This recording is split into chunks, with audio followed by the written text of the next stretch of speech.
Hello everyone, welcome to Mechanical Engineering Design and Innovation course. I am Dr. P. Rajkumar, Assistant Professor, Department of Mechanical Engineering. So today's topic for discussion is design and types of design.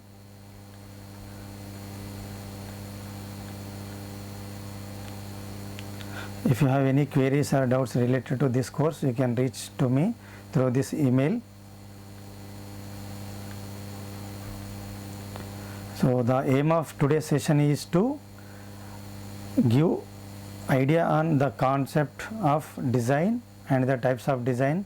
At the end of this session, you will be able to understand what you mean by design and how many types of designs are available to design a product. So in this course, the entire syllabus is divided into 4 parts, and the first part we will call it as a CO1, and the second part CO2, third is CO3, and fourth is CO4. So the first part CO1 majorly deals with engineering design phases and the general consideration to design any machine component. Similarly, the CO2 discusses with the mechanical behavior of engineering materials and to solve any material failure problems, how to identify the material failure. Okay, but where we will use these concepts in real life? So if you see here, I have mentioned few industry names. For example, if you consider automotive industry or manufacturing industry or aerospace industry or material handling or consumer products or agriculture industry, so almost all the industry names I have mentioned here, almost all the industries required the concept of these two to design the products.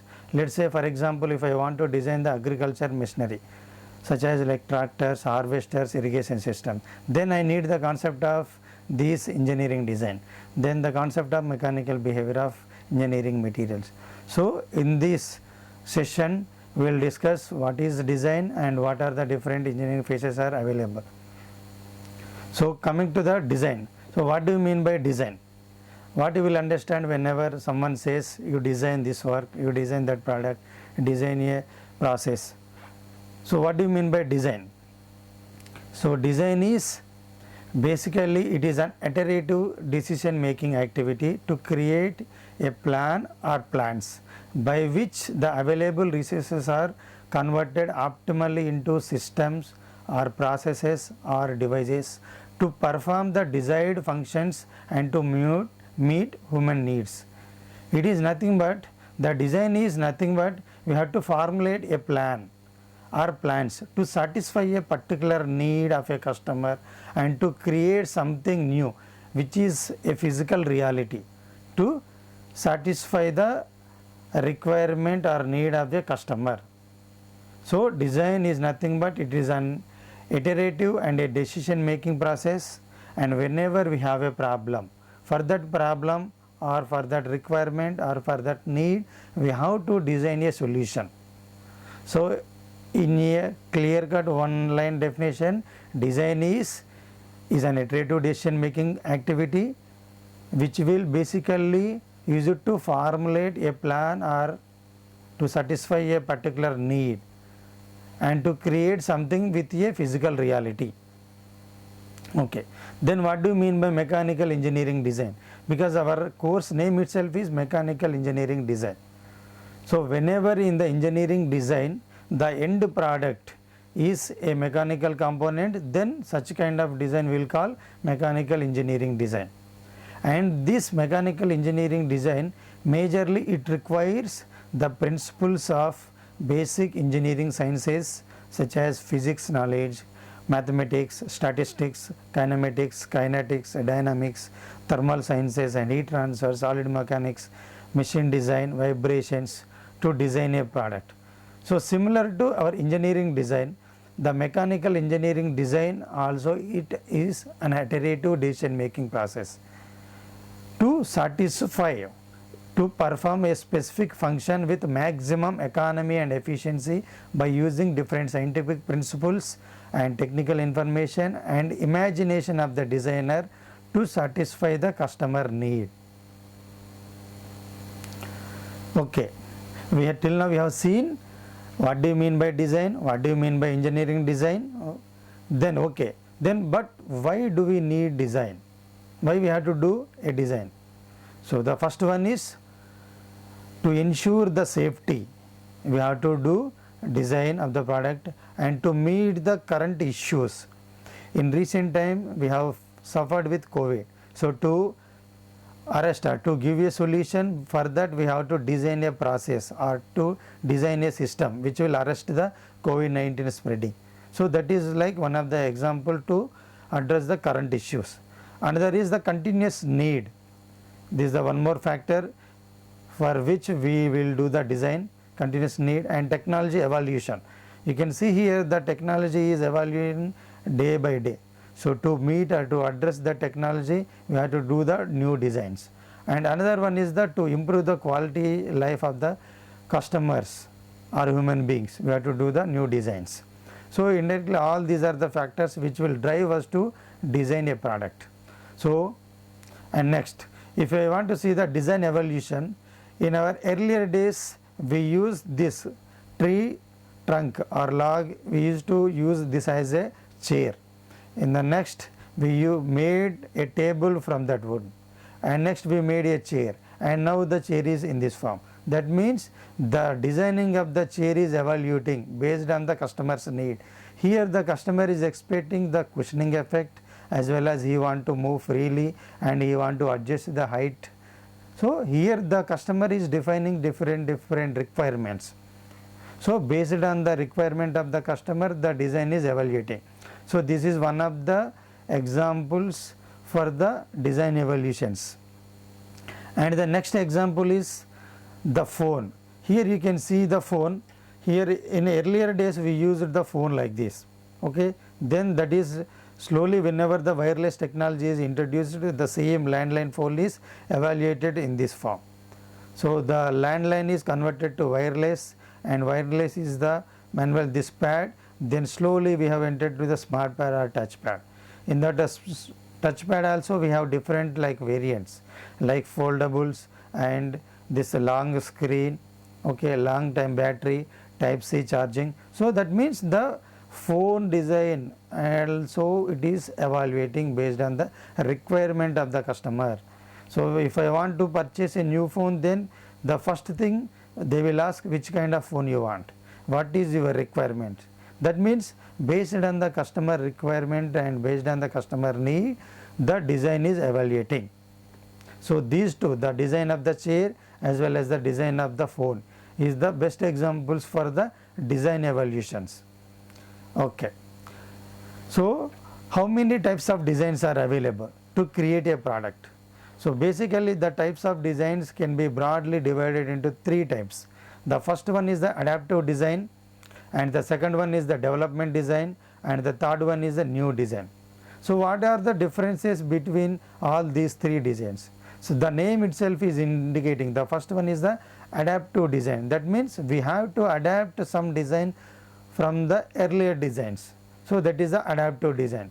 The development design, second one is the development design. That means you have to take the existing design and you have to develop, you have to work on that to create a new design. So that will tell development design. And the third one is the new design. So the name itself again it is indicating it is a new design. That means for the first time we have to generate the design. So we will see in detail what do you mean by adaptive design, what do you mean by development design, what do you mean by new design.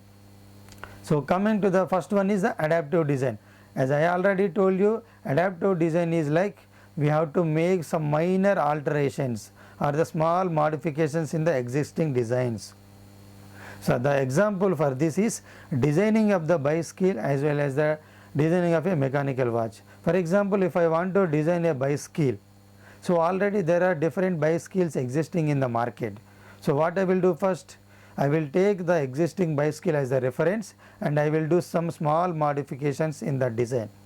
For example, I have some bicycle with me, but I have a problem in the pedaling. So what I will do, I will change that pedaling up. Or I have some height adjustment issues in the existing bicycle. So I will do some small modifications in the height adjustment of the seat. So for this, to do this, the design engineer or a designer does not require that much special knowledge or skill.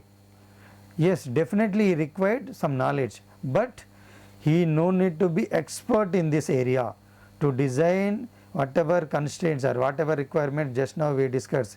The examples like the pedaling issue and the height adjustment of the seat.